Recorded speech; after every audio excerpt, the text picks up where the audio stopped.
The commissioning of the bust of Prince Charles. My strength has been, and still, is that I'm a fearless person. I don't think twice, to say, should I approach, should I do this?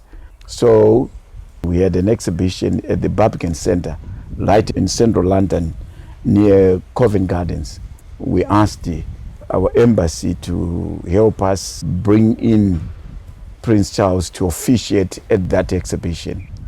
When Prince Charles came to officiate, to officially open, we were not allowed to go out where our pieces were displayed for security reasons. And we were in the hall waiting for him to actually see our works and then come to us. So when he then came in the hall where we were, he was introduced, this is davidguymutasa, because I used to sign all my works, davidguymutasa.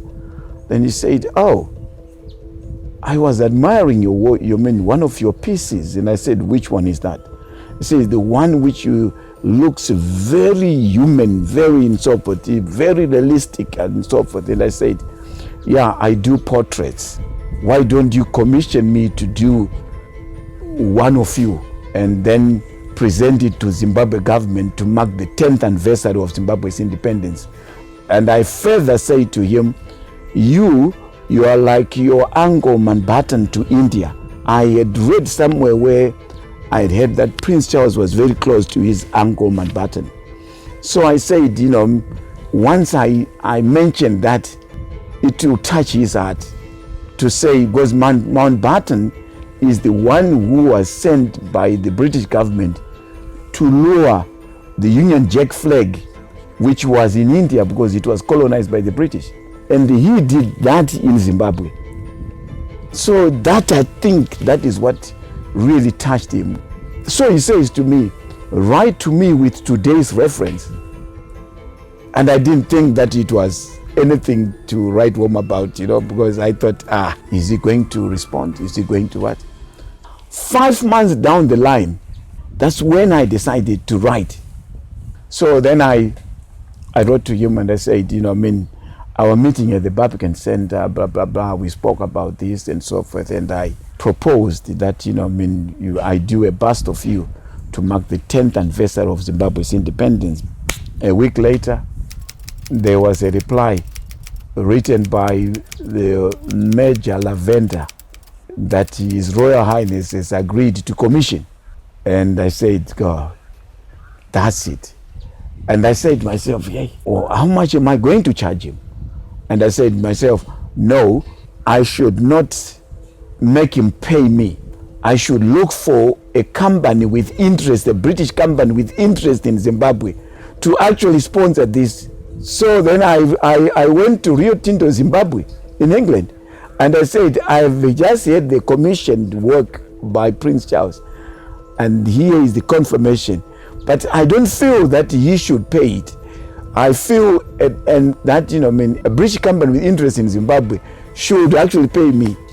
And I said, I'm going to tell the prince that we are going to write on the plinth that, sponsored, commissioned by Prince Charles and sponsored by Rio Tinto Zimbabwe. That was one word. And he said, how much do you want? We are prepared to sponsor it. And so Prince Charles did not actually pay me. Rio Tinto Zimbabwe paid for that artwork, which was then presented to Zimbabwe government to mark the 10th anniversary of Zimbabwe's independence. Then I was quite comfortable with that sponsorship.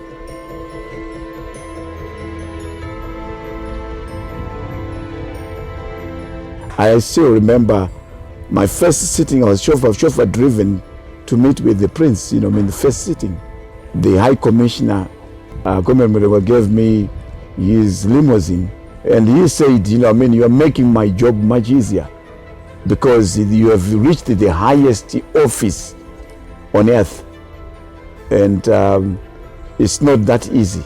And at one stage I thought, I should also tell him that I'm also a prince, because I'm coming from also, a royal family, although during the colonial era, we were never allowed to say you are a king or you are a prince, because we were a colony.